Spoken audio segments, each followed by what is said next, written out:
Hey YouTube, it's JP Dillon. Today we're looking at a little 9-inch portable made for Midland. I believe this is actually a Hitachi set made for Midland. About 1971 or 72. This was an acquisition with no cord, no way to power it up or test it. So we're going to see if we can figure out a way to get power into it, because it does use one of those strange power sockets that has a little jumper in it somewhere. We'll just need to figure out where to connect it to. We have our internal, external antenna. We have our user serviceable controls here. No frills. So basically, the first step to attacking something like this, is to get the cover off and take a look inside at the power supply and see how you're going to do that. All right, well, here she is all apart. It's pretty much like I thought. It's a Hitachi. Early to mid 70s. It's a 9 AGP4. Probably fine. Although, when these are plugged in, I believe they are on instant on or standby kind of a thing. Just going to dust this off here a little bit.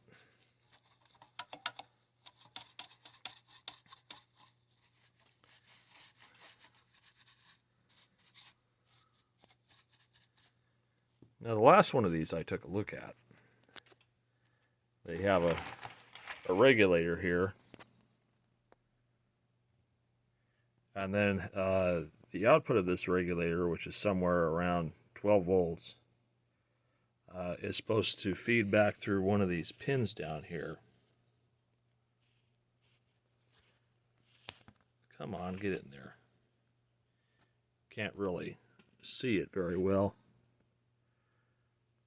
but one of the pins has to be jumpered in order to get the 12 volts from the regulator to the rest of the set. And so the first thing we're going to do is figure out which two pins are for the AC. And there's a transformer right back there. This guy right here. And he is going to be hooked up to those somewhere. Okay, so coming out of the transformer, we have a red lead and two covered leads. And so one of the covered leads goes to this pin right up here. And let's see, one of the other ones, the red seems to go to this board here. And the other covered lead comes to this point here, which goes through a fuse and then goes back down to what looks like the bottom pin here. I know I'm making everybody dizzy, but yeah. So these two pins here, these ones right here, these are your AC. That's how we're going to get AC into the set. But that won't necessarily get us power. Alright, so what I've got here is I've got a cheater cord, which is plugged into the two spots that I believe are the transformer. We're going to attach an ohm meter to the plug, like this. And we see that we have 28 ohms there. So that is, in fact, that's our transformer. And this usually isn't affected by the on and off switch or anything like that, because that just controls the power to the DC circuit. So the next thing we're going to do, I don't know if they have chassis as ground or if there's a separate ground, but usually the tuner is a good place to attach to ground, because that usually has to be chassis grounded. So I'm going to see if I can find a clean spot to attach to.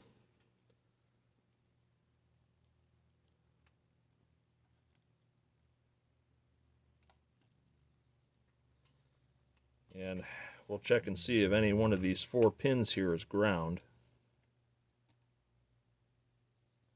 That's 81 ohms off ground. That's several thousand ohms off ground.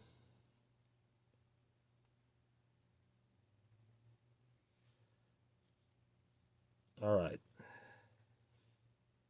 So we have 81 ohms. And then one of these, 1.93 megs, it's obviously a capacitor charging up. So that's the pin on the top left here and the top middle. You can see the cap discharged and it's charging up again. That's infinite. That's infinite. So there's a good chance that those two top pins there are the ones that we're going to find voltage on and the ones that we're going to have to connect to. So let's switch back to voltage.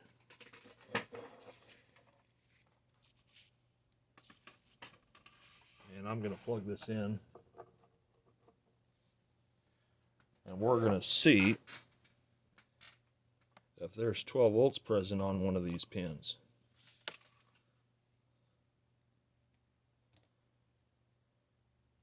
So we have minus 2.5.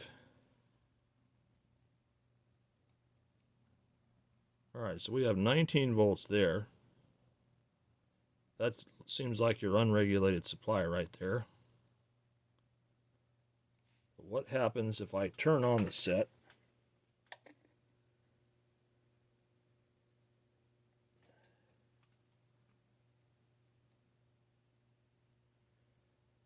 We got minus 6 volts there, which is odd. We got 9 volts there. Minus 6 and 9 would be 15. So I think it's running. Reason why I say that.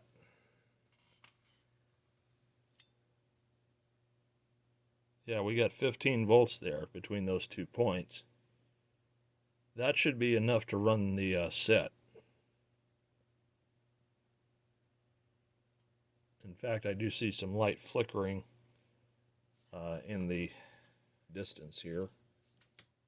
Oh, I just pulled the power on it. Well, anyways, let's hook it back up, and then we'll turn it around and see if we can see anything on the set. We may not need a jumper for this. Most of the time you need to solder in a jumper, but let's turn this around. Let's plug it in.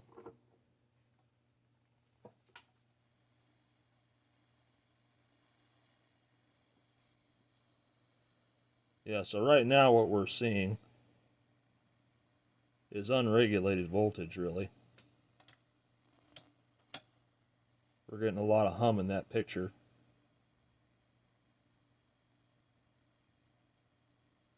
So it's running, it's just not running right.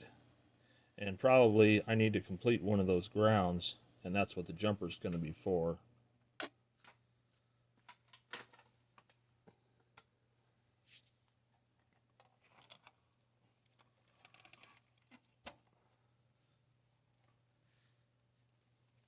Bear with me a second here.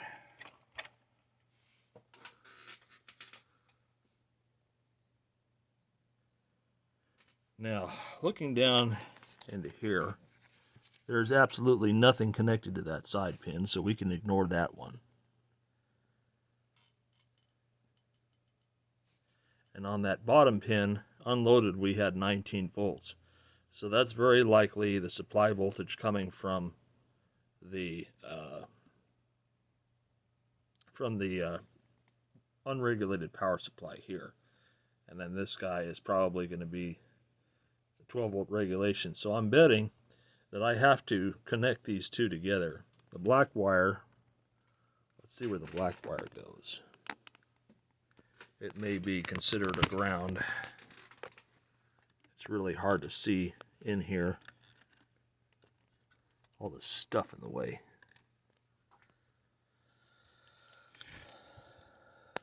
Alright, so the black wire is ground. That's the ground on the filter capacitor. And then the orange wire Orange wire comes up. Hard to see where that goes to. It starts here at that pin, comes up. Let's fold this board out here so we can see it a little better. Alright, so with that board folded out, the orange wire comes up here to the output of the regulator transistor. Now, as I recall, this is a weird way of doing it. What they have is they have the collector grounded, and this actually regulates the amount of voltage by conducting to ground. So however much this is conducting determines the ground point, which is an odd way of regulating it. So it's in fact true that the black wire is the ground of the main filter capacitor, and the orange wire is coming right off of the regulator here. So if I add a jumper between those two, it'll very likely work. Alright, so I've got a jumper between those 2 points. We've got our cheater plugged in. Let's apply power and see what happens. Alright, let's see if I was right or if it fries.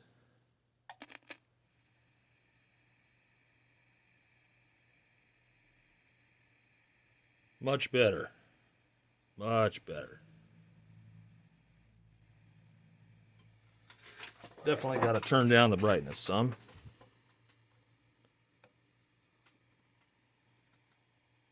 Okie dokie.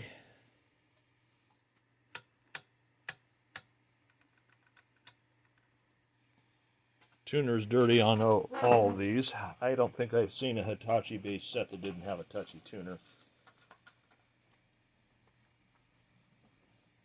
Let's see if we can clip in.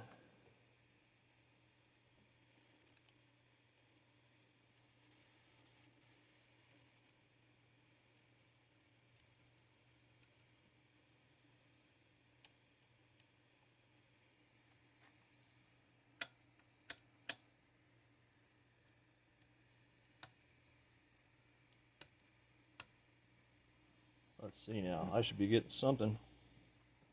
Am I on the right terminals?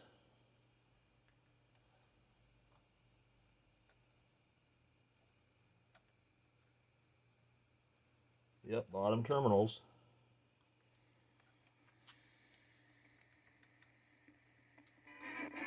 Yep, dirty tuner. Like they all get.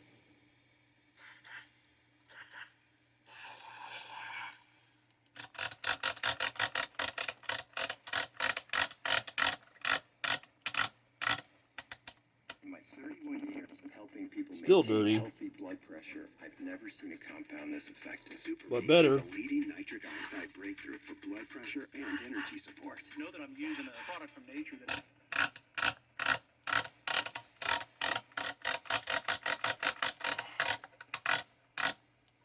energy to stay up with my 5 kids. I need Super Beats. Since taking Super Beats, I have felt a tremendous surge of energy. And this is what comes from the increased blood flow. It'll give you that sense of well-being. It'll give you that sense of energy. That sense. Yeah, I don't think the little plastic gear on the fine-tuning thing is alive. But I wouldn't want to. Discover what Super Beats can do for you. With our Let's take a look down inside of here. Formula, you too can harness the power of nature's most incredible source of blood pressure. You can see when I turn this. Find out how to get a free 30-day supply plus free shipping at superbeats.com. The gears are turning. Every detail counts. That's why I live my life with Lexi B2 hearing aids powered by Bose. When I began experiencing, But I'm not sure if it's actually engaging anything, Lexi B2 hearing aids because powered by Bose are app-controlled. we can't fine-tune the set. I can tune and customize them to my needs and preferences from Alexa and enjoy high-quality hearing. Take the lead and call. And that's on, LexiHearing.com to receive that's channel 2, which is wrong. hearing aids powered by Bose today. Stay up. So the oscillator is obviously way too low. Got a good picture though, for the most part. Decent brightness, contrast, CRT still pretty good. Let's see if I can get a better look at the tuner assembly. Okay, here we are. Here's one of the main gears.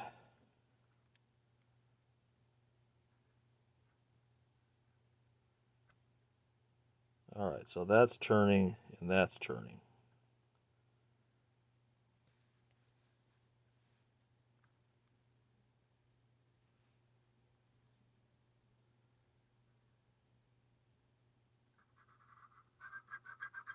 So the gears are turning, but whatever's attached to this shaft down here is not making any change. It's hard to say what the actual cause of that would be. Could be that it's not pulling down enough. Let's see if I go up here. Can I tune it this way?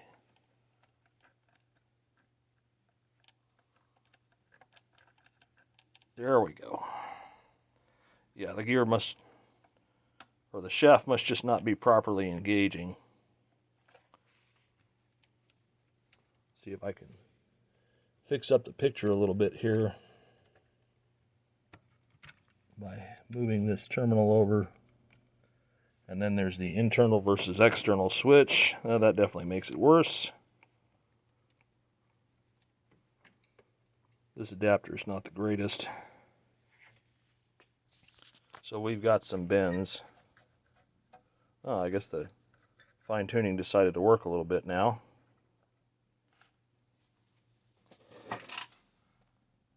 That's definitely better.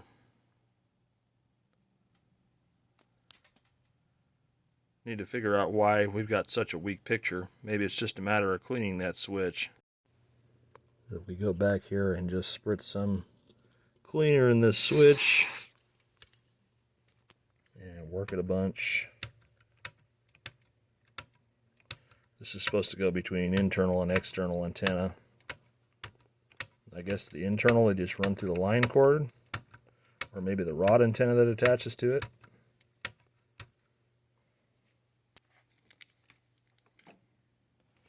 Yeah, it's better. It's just, I don't think it's biting down on the connector hard enough, really. Because if I tighten the screws down, it definitely improves.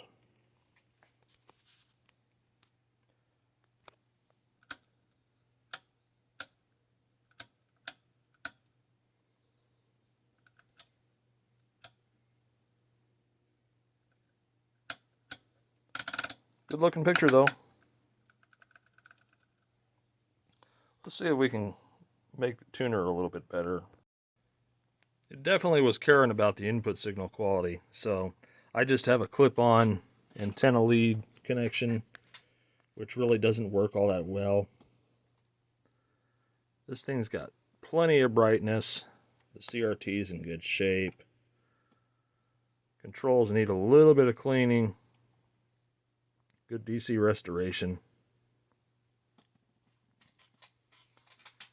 But you definitely got to get that adapter in the sweet spot for it to work.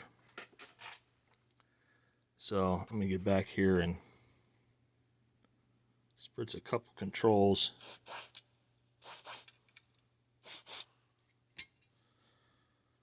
And work it a bunch.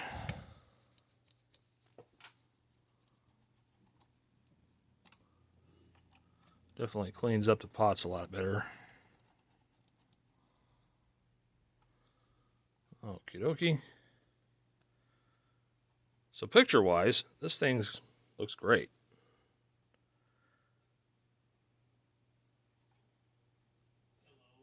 With the right adapter, it looks really good. So now really what I want to do is attach a permanent cord to this thing. And then I think we'll be good to go. Alright, I've got the orange and the black wire soldered together and capped off. So that will mean that it will permanently run on AC. And now I'm going to attach and heat shrink a cord onto these two pins.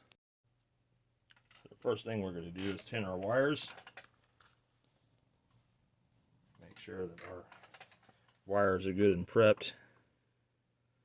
This is just a cord I hacked off of an older piece.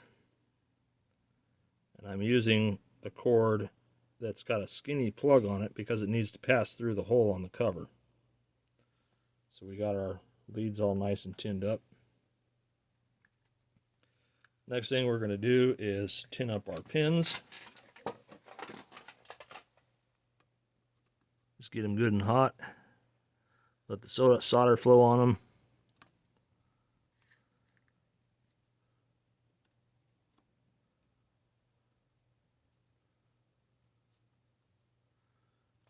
right.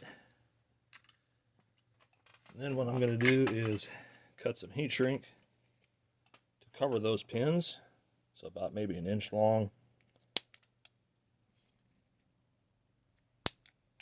We got 2 pieces there. Let's unravel our cord a bit, make it easier. And I'm going to do 1 lead at a time, so we're going to put our heat shrink on. And this is where you want the iron to be good and hot. Do the top one since it's the hardest one. Just heat this, touch the wire there, let the solder do its job. Reason why you want that pin hot, as soon as your tinned lead touches that hot pin, the solder is going to flow and it's going to work. And I can yank on that really good, and there's a nice strong connection there. So we'll do the second one. Same principle. We're going to get that pin good and hot. And then we're just going to touch our tinned lead to it. Let the solder take hold.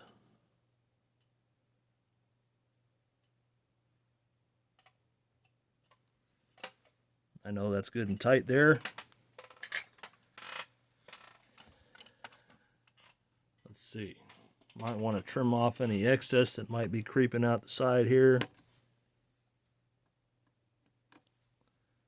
And then we'll slide our heat shrink over the connections here. And then I'll go get my heat gun. And we'll heat them up, shrink them down.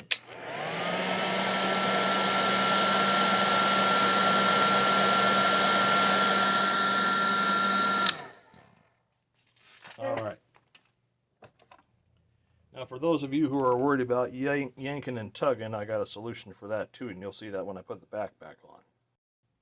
All right, so now that she's all back together, what we're going to do is I'm going to put it on its face. I'm going to put some 5-minute epoxy in here, and then we'll be good to go.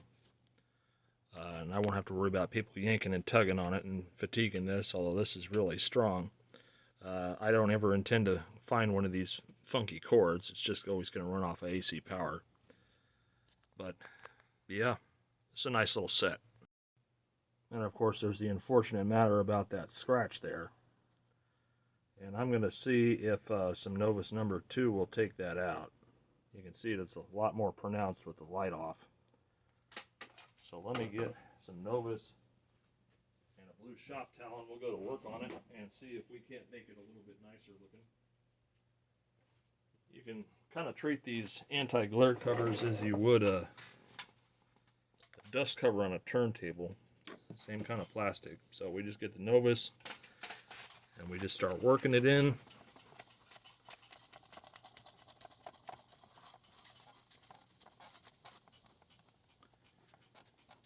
Takes a lot of patience, but you can usually get out most of the scratches on these covers. And we're just going to keep attacking the scratch area and the surrounding area so that we don't have obvious signs of rubbing in one spot.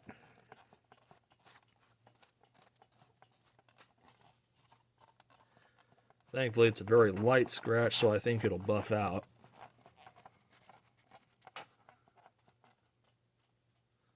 Got a little bit of marking left over here. It looks like it's coming out, which is really good.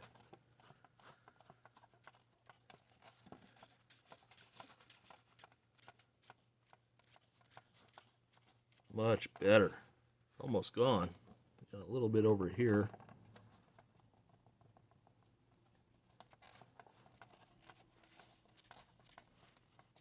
Oh yeah, that's looking real nice. Almost can't tell it was there. There's a little chooch over here that's barely noticeable. That's a little bit deeper, but otherwise, look at that. Good as new.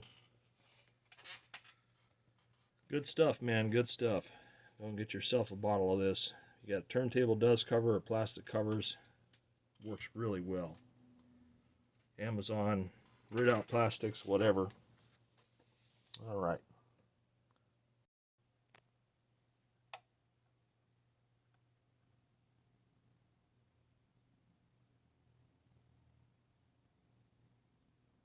Let's see. What am I doing wrong? Got no lights, no nothing. Did I screw up? Let's double check my work. Yeah, it looks like the cord had an intermittent right behind the plug, so I'm just going to chop this and put another plug end on it. And so now we've got a replacement cord end on it. So let's see if it works now. Sure does.